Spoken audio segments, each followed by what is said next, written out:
La Skoda Octavia A5 est restée sur la chaîne de production pendant près de 10 ans. Selon les normes modernes, cela représente une période de temps énorme.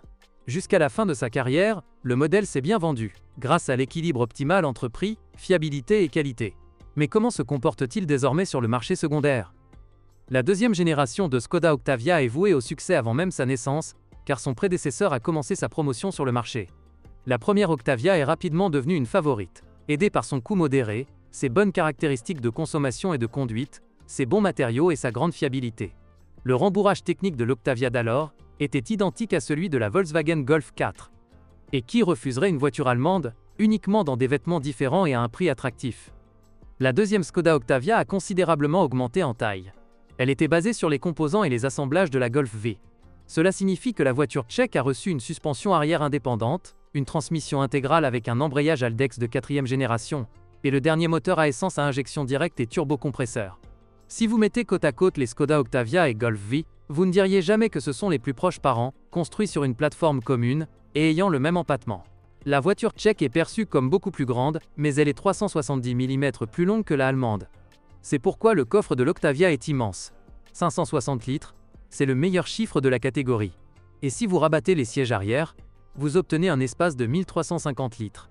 Dans le même temps, en termes d'équipement, le tchèque n'est pas en reste par rapport à son parent allemand. La berline de base dotée d'un moteur de 102 chevaux, 1,6 L, était équipée de 4 airbags et de la climatisation. Moyennant un supplément, tout ce que vous désiriez était proposé. Des moteurs diesel, une transmission intégrale, un break, une boîte de vitesse DSG. La version ambiante comprenait des phares anti-brouillard et un système audio avec lecteur CD, tandis que la version élégance comprenait une sellerie en cuir et des phares au xénon. Au début, la voiture était équipée de moteurs à essence de 1,602 chevaux et 2,0 litres, 150 et 200 chevaux, ainsi que de turbodiesel 1,9, 105 chevaux et 2,0 litres, 140 chevaux. Une boîte de vitesse manuelle à 5 rapports était associée à un moteur à essence de 1,6 litres, ainsi qu'à un turbodiesel de 1,9 litres.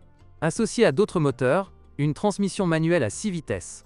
Une boîte de vitesse automatique à 6 rapports était livrée avec tous les 4 à essence, à l'exception du puissant 2,0 litres, 200 chevaux. Le robot DSG a été installé uniquement sur l'Octavia RS et la version avec un turbodiesel de 2,0 litres développant 140 chevaux. Après le restylage en 2008, la gamme de moteurs et de transmission a considérablement changé. Le 4 atmosphérique de 1,6 litres, 102 chevaux, n'a fait ses preuves que du meilleur côté, et est devenu l'une des modifications Octavia les plus populaires sur le marché ukrainien. Ce moteur est de conception simple, durable et sans prétention. Des problèmes mineurs sont possibles principalement en raison du carburant de mauvaise qualité et des agents de dégivrage qui pénètrent dans les connecteurs électriques, les plaquettes et les blocs, ce qui entraîne des dysfonctionnements. Par exemple, la sonde lambda commence à ne pas fonctionner correctement à cause de la saleté et du sel. Il échoue par la suite. Le capteur de température du liquide de refroidissement ne résiste pas à l'exposition aux réactifs. L'essence de mauvaise qualité perdra tôt ou tard le capteur de débit massique d'air. C'est tous les problèmes que l'on peut attendre du moteur. Lors de l'achat d'une Skoda Octavia A5, vérifiez l'état de la courroie du système de distribution à 8 soupapes. Le calendrier de remplacement est de 120 000 km, même s'il peut en réalité supporter une fois et demie plus. Lorsque la courroie se brise, les soupapes rencontrent les pistons. Pour le moteur 1.8 TFSI turbo, après 100 000 km, la chaîne de distribution commence à gronder. Il vaut mieux ne pas retarder le remplacement, car vous devrez réparer la culasse. Les moteurs diesel de 1,9 et 2,0 litres se caractérisent par une défaillance des injecteurs pompes. Les moteurs équipés d'un système d'alimentation Common Rail sont beaucoup plus fiables. La transmission manuelle est durable.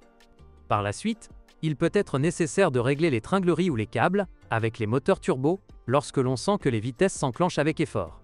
L'embrayage avec un moteur de 1,6 litres dure 200 000 km, et sur les voitures équipées de moteurs turbo, c'est une fois et demie moins. Sur les versions puissantes, un volant bimasse est installé.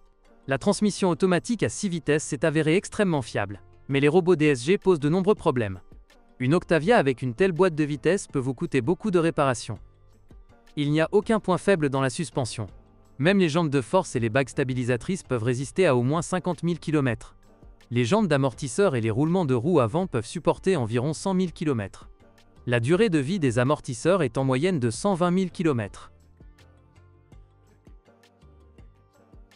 Bonjour les amis. Vous cherchez une voiture d'occasion? Vous devez prêter attention au site web carm.pro. Carm.pro est grand catalogue de voitures, moteurs, boîtes de vitesse. Et le meilleur, c'est que vous pouvez trouver des informations sur les pannes de n'importe quelle pièce. Complètement gratuit. Allez sur le site web carm.pro et découvrez tous les éventuels points faibles des voitures d'occasion.